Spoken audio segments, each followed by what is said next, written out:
The 6-minute reckoning.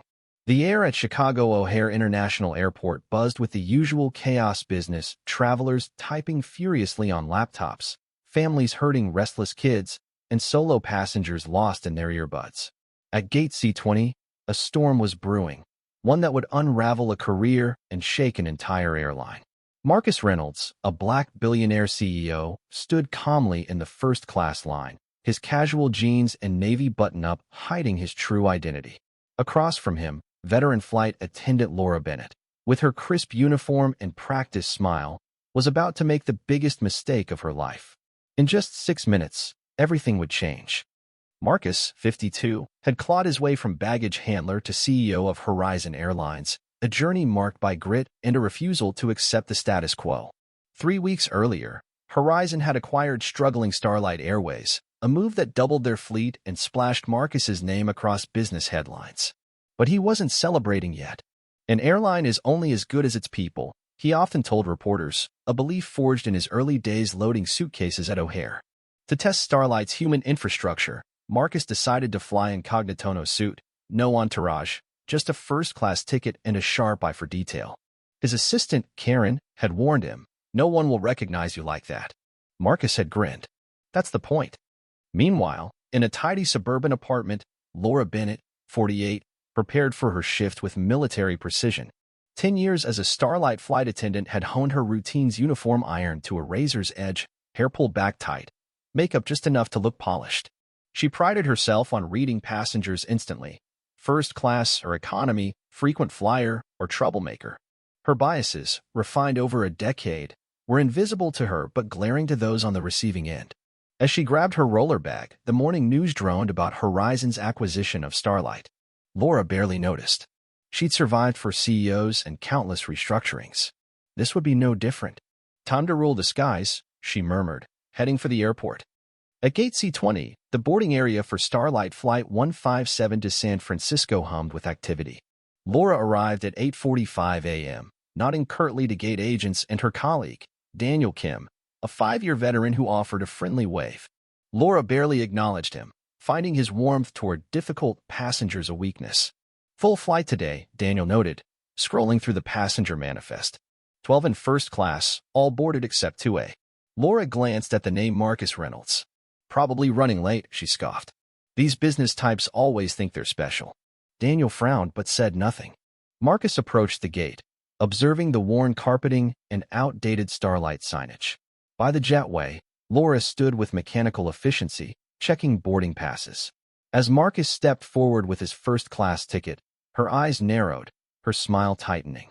"Excuse me, sir," she said, her voice sharp beneath its polite veneer. "Economy boarding hasn't started. This line is for first-class passengers only." Marcus extended his ticket, his face neutral. The document clearly showed seat 2A. Laura barely glanced at it.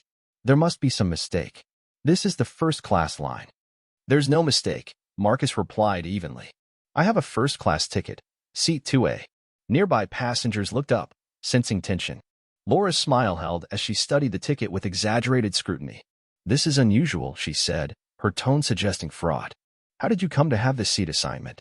Marcus remained calm. "I purchased it, like everyone else." Her jaw twitched. "May I see some identification?" Marcus produced his driver's license, aware of the growing audience: passengers, gate agents, and a businessman pausing his call to watch.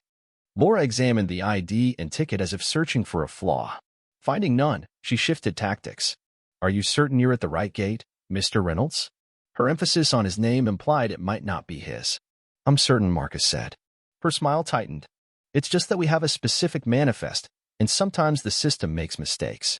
I wouldn't want you to board incorrectly and be reseated. It can be embarrassing." The threat was clear: comply or face public humiliation. Marcus stood firm. "The system hasn't made a mistake. I have a valid first-class ticket."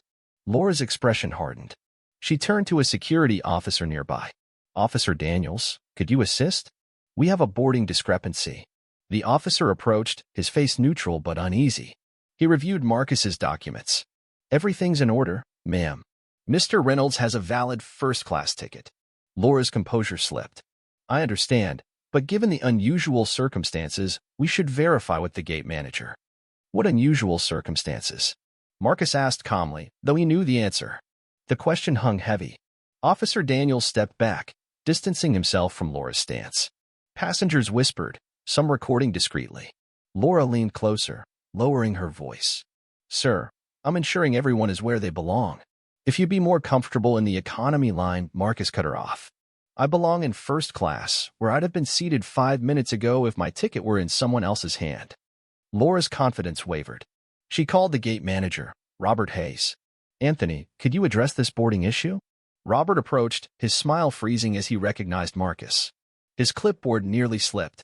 Is there a problem with my boarding pass? Marcus asked, playing the passenger. Robert's eyes darted between Marcus and Laura. No, sir, Mr. Reynolds. There's no problem. Please, let me escort you aboard. Laura's face shifted from righteous to confused. Robert cut in, his voice tight. Mr. Reynolds's documentation is in order. He should board immediately. Marcus boarded, his phone recording the exchange in his pocket. Behind him, Robert whispered urgently to Laura, Do you know who that is? Realization hit Laura like ice water. Marcus Reynolds, CEO of Horizon Airlines, is the new owner of Starlight. Her hand flew to her mouth. That can't be him, she hissed. The CEO would have a suit, an entourage. Robert's face was grim. It's him. I saw him at the acquisition meeting. Laura, what have you done? On board, the cabin crew buzzed with whispers. Laura avoided Marcus, sending Daniel to serve him. But as the designated first-class attendant, she couldn't hide forever. During drink service, she approached, her smile brittle. Good morning, Mr. Reynolds. May I offer you a drink? Marcus requested sparkling water, his expression unreadable. Is this your first time flying Starlight, sir? She ventured. In a manner of speaking, Marcus replied. Though I've become quite familiar with the company recently. The double meaning sank in. Laura nodded stiffly and moved on. Marcus observed her interactions. She was efficient with white passengers, but curt with passengers of color, assuming they needed help with seat functions rather than asking. A black woman in 3C remarked, First time in first class. My kids upgraded me for my birthday. Almost didn't make it someone thought I was in the wrong line too. Her pointed gaze at Laura spoke volumes. Marcus noted it on his tablet. Mid-flight, Marcus reviewed Starlight's employee records. Laura's file showed a spotless 10-year tenure, but a hidden database revealed 17 complaints in 3 years passengers of color reporting dismissive treatment, excessive scrutiny, and suspicion in premium cabins. Notes indicated executive intervention, shielding Laura despite her pattern. During turbulence, Laura grabbed Marcus's seat for support. Their eyes met theirs fearful, his steady. She retreated to the galley, her facade crumbling. In the galley, Daniel confronted her. I've seen how you treat certain passengers, Laura. We all have. The Thompsons last month first-class tickets, but you questioned how they could afford them. He's a neurosurgeon, she's a judge. We stayed silent because you were untouchable. Laura protested. It was about security protocols. Daniel shook his head. Stop it. Marcus Reynolds built his career on merit. You treated him like he didn't belong because of his skin and clothes.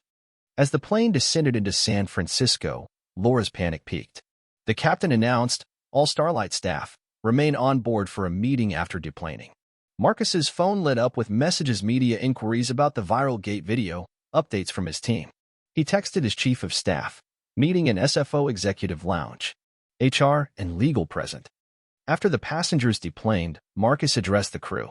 Thank you for your service. Proceed to the executive lounge for a debriefing. Security will escort us. Ms. Bennett, you'll join us. Laura nodded numbly. At the lounge, 20 Horizon and Starlight executives, HR, and legal awaited. The room fell silent as Marcus entered. Thank you for assembling, Marcus began. I'm Marcus Reynolds, CEO of Horizon and now Starlight. Today, I experienced Starlight's service firsthand. It was illuminating. A screen displayed the gate video, and Laura's dismissive tone and suspicion were clear. When it ended, Marcus turned to Laura. Ms. Bennett, explain your actions. Laura's voice shook. I was following security protocols, ensuring passenger safety. Marcus raised an eyebrow. Interesting. The screen showed security footage of Laura's interactions, cursory checks for white passengers, prolonged scrutiny for passengers of color. This isn't one incident, Marcus said. It's a pattern tolerated at Starlight. He questioned Robert, the gate manager. Were you aware of Ms. Bennett's approach? Robert admitted, I received comments forwarded to management. Marcus turned to HR Director Susan Carter. Ms. Bennett's record shows no complaints. Explain. Susan stammered. Certain complaints were handled at the executive level. Marcus pressed, by whom? Her glance at the former CEO's empty chair said enough. Marcus revealed a flowchart of Starlight's complaint system, showing how issues were buried. This isn't about one employee. It's about a culture that protected her. The door opened, and Michael Turner, a black flight attendant Laura had helped terminate, entered. Michael provided evidence of a hostile work environment, Marcus said. His complaints were dismissed, used to justify his firing. Laura's defenses collapsed. I had senior management's support, she said defiantly. Marcus cut her off. That ended when Horizon acquired Starlight. We have zero tolerance for discrimination. He faced her directly. Ms. Bennett, your employment is terminated effective immediately. Security escorted her out, her credentials confiscated. Marcus addressed the room. This is about a culture that allowed such behavior. Over the next weeks, we'll review Starlight's practices, procedures, and values. The message was clear. Laura was the first of many changes. 1 month later, Marcus stood before 500 Starlight employees in Chicago. Change isn't comfortable, he said, but comfort doesn't drive growth. The Gate video had sparked national debates on discrimination and travel. Starlight's task force had removed 7 executives, dismantled the hidden complaint system, and launched anti-bias training. A hotline ensured anonymous reporting. Michael Turner was reinstated with back pay. 3 months later, Laura's lawsuit against Starlight collapsed. Overwhelmed by evidence, she withdrew, enrolling in counseling to confront her biases. Finding airline work impossible, she began rebuilding her life. 6 months later, Starlight became Horizon Starlight, with the slogan, "Everyone belongs in first class." Customer satisfaction rose 27%, employee retention soared, and minority applications surged 40%. Marcus continued flying incognito. On a Seattle flight, an elderly black woman beside him shared her discrimination stories, unaware of his identity. Things are changing, she said. That CEO firing that attendant sent a message. Marcus smiled. I couldn't agree more. The 6 minutes at the gate became a reminder that small moments of injustice demand bold action. A framed quote now hung in Horizon's executive suite. The standard you walk past is the standard you accept. We stop walking past. We stand up. We speak out. Every time. What would you have done in Marcus's shoes? Was his response just, or would you have handled it differently? Have you witnessed discrimination or injustice in your travels or workplace? Share your thoughts in the comments below. Take a stand. Voice your perspective. Let's spark a conversation about confronting bias and building a fairer world.